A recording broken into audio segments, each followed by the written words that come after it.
Hello, so today we are doing projects for friends. Ken is busy trying to revive Michele's drive, and Michele has an Alto in her home somewhere in the East Coast, right? Yeah. And her drive crashed, and we offered to try to revive it, and we're having difficulties. We changed the head, relined it, but it's still not booting off the disk. So it works fine on the test setup, but when we try to boot off it, nothing happens. Right. So I got out the oscilloscope to figure out what's going on, why it's not working. Right, so I leave them do that. Carl is on the on that disk thing too, and during that time back in the shop here, I was working for another friend, Dominique from Belgium, for whom I brought a Sperry terminal, Sperry Univac, on eBay from a guy that wouldn't ship to Europe, to Belgium, so I thought I would help him out. And since I was into terminals, I was going to try to power it up. And this one is a green screen terminal.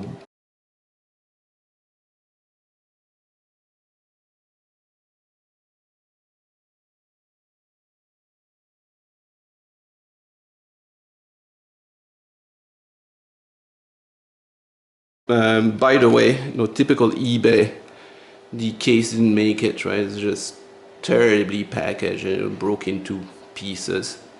But Dominique only wanted the boards because he has another one that he's trying to revive. But he tell me before you power it up, check the main board, and I'll show you why. First, interesting thing, this is, I guess, what the ROM is. It plugs in right at the back, and I had to remove it.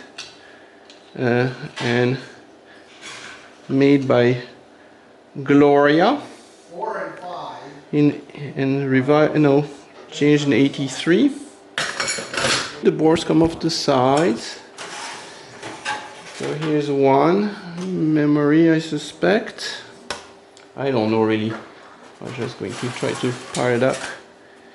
Another board, static sensitive with some rework on it.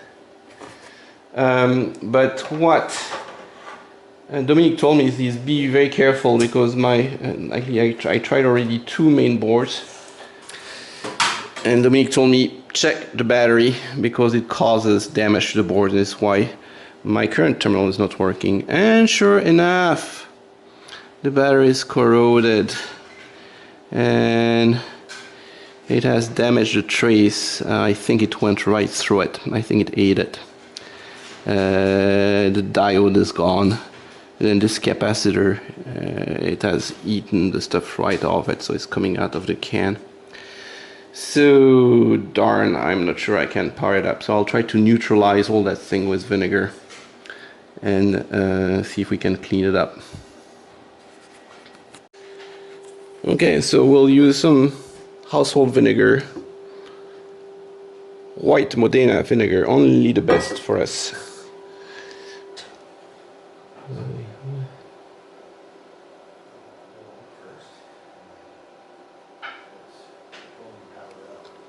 Yeah, it's bubbling. It seems to be cleaning it pretty good.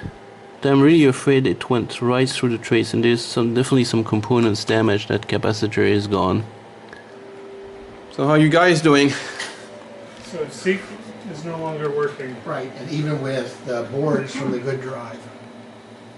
It's a self-destructing drive. And that's it, yes. Oh my.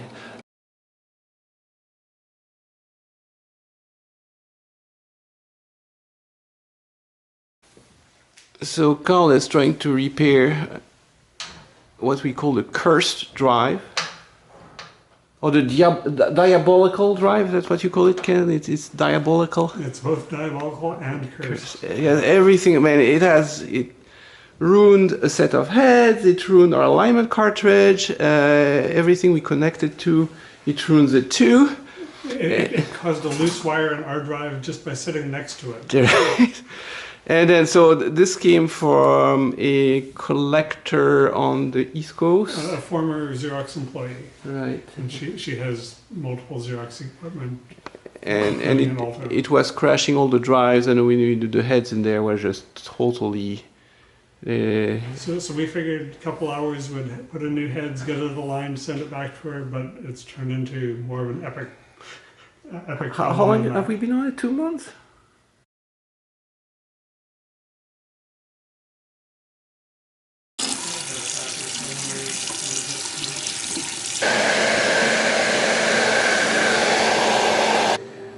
You have to do more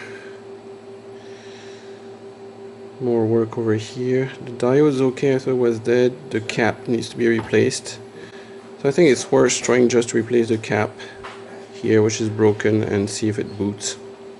So Carl convinced me to buy one of those disc soldering things, so we see how well that works, because usually I do mostly the soldering braid, and sometimes I use my vacuum pump, which is a pain in the buttocks. So this thing has a little hole and a pump in it. Well, it kind of works, kind of didn't work. Alright, it worked okay. So the problem is that my wire is tucked here.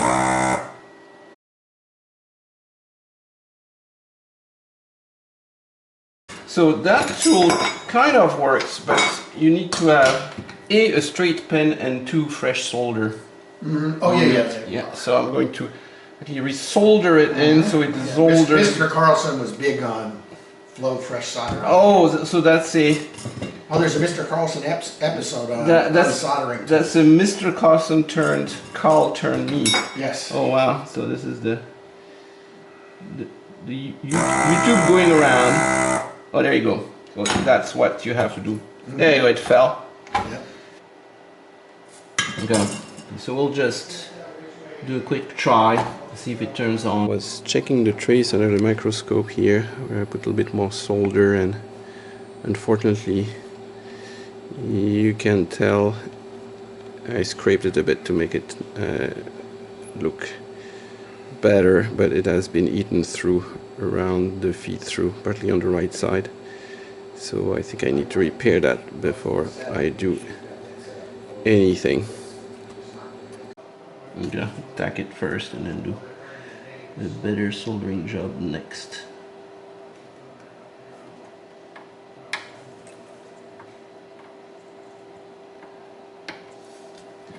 Check it under the microscope, see if it's good. Okay, looked good under the microscope. See if we can put this back together. Give it a spin.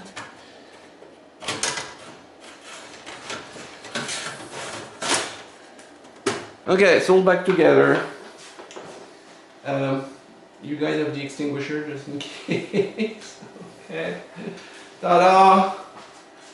It has 2 keys underneath here. I don't know what they do, but.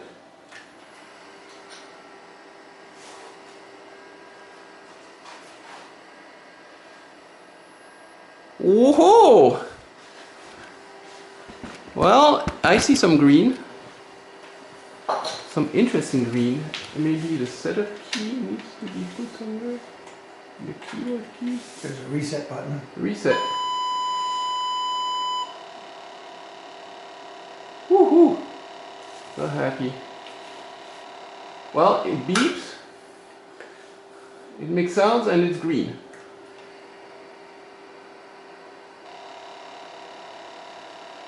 Okay. It's displaying something. So is it too compressed? He showed me that the screen, it should have a menu up there, but it's not happy. That's compared to flyback settings. Does it even do green now? Bad wrong. Okay, well I'll set him the board and let him do. But it's green. Oh, oh, that is a regular nice pattern. Maybe it's improving itself.